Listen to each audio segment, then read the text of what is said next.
जय श्री हरि। आज हम सुनेंगे भाद्रपद शुक्ल पक्ष की परिवर्तिनी एकादशी की व्रत विधि और पावन कथा। इस एकादशी को पद्मा, जल झूलनी और डोल ग्यारस भी कहा जाता है। आज हम आपको सुनाएंगे इस व्रत की पूरी पूजा विधि, महत्व और विस्तृत कथा। आइए शुरुआत करते हैं। पूजा विधि: इस दिन प्रातःकाल स्नान कर व्रत का संकल्प ले।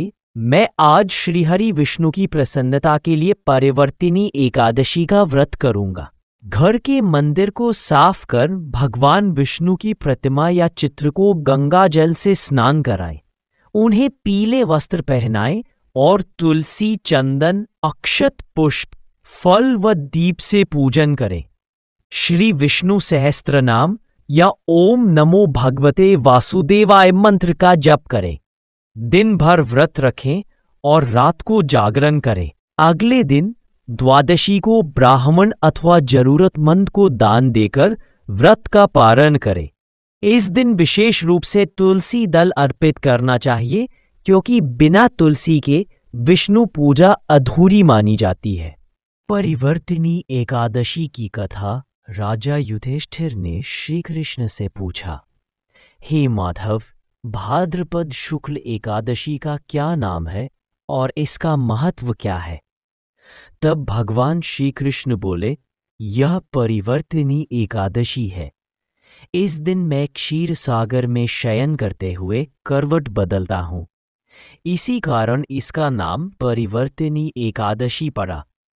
पुराणों में कथा आती है, एक बार असुर राज बलि ने कठोर तपस्या और दान से तीनों लोकों पर अधिकार कर लिया। देवता भयभीत होकर भगवान विष्णु के पास गए। तब भगवान ने वामन अवतार लिया। वे एक छोटे से ब्राह्मण बालक के रूप में राजा बलि के यज्ञ में पहुंचे। भगवान वामन ने बलि से 3 पग भूमि मांगी।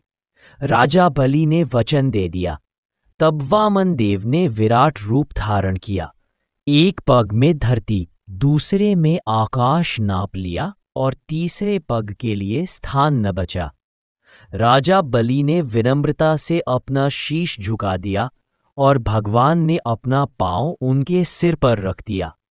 बलि को पाताल लोक मिला, लेकिन उनकी भक्ति और दानशीलता से प्रसन्न होकर भगवान विष्णु ने वचन दिया कि वे सदैव बलि के द्वारपाल बनकर रहेंगे। जब भगवान बलि के पास रहने लगे तो देवता चिंतित हो गए। उन्होंने श्रीहरि से प्रार्थना की कि हे प्रभु, हमारे रक्षक आप हैं, आपके बिना हम असहाय हैं। तब भगवान बोले, मैं चातुर्मास में राजा बलि के पास रहता हूं, लेकिन भाद्रपद शुक्ल एकादशी को करवट बदलकर पुनः देवताओं का कार्य करता हूं। यही कारण है कि इसे परिवर्तिनी एकादशी कहा जाता है। महत्व: यह व्रत मनुष्य को सभी पापों से मुक्त करता है। चातुर्मास में भगवान शयन करते हैं और परिवर्तिनी एकादशी पर करवट बदलते हैं, इसलिए यह दिन शुभ कार्यों की शुरुआत के लिए भी महत्वपूर्ण है। इस व्रत से संतान सुख, धन समृद्धि और मोक्ष की प्राप्ति होती है। पद्म पुराण में कहा गया है कि इस व्रत का फल हजारों यज्ञ और दान करने के बराबर होता है। इसे करने से वंश में वृद्धि होती है और अकाल मृत्यु का भय समाप्त हो जाता है। इस दिन मंदिरों में झूला उत्सव और भगवान का डोलोत्सव मनाया जाता है, इसलिए इसे डोल ग्यारस भी कहा जाता है। भविष्य पुराण और पद्म पुराण में इस व्रत को समस्त व्रतों में श्रेष्ठ बताया गया है। भक्तों, परिवर्तिनी एकादशी का व्रत करने से जीवन के सारे दुख समाप्त हो जाते हैं और परम आनंद की प्राप्ति होती है। इस व्रत के प्रभाव से व्यक्ति को भगवान विष्णु का आशीर्वाद मिलता है और जन्म मरण के बंधन से मुक्ति मिलती है। आइए इस पावन दिन हम सब मिलकर भगवान विष्णु का स्मरण करें और व्रत पूजन कर अपने जीवन को सफल बनाएं। जय श्री हरि।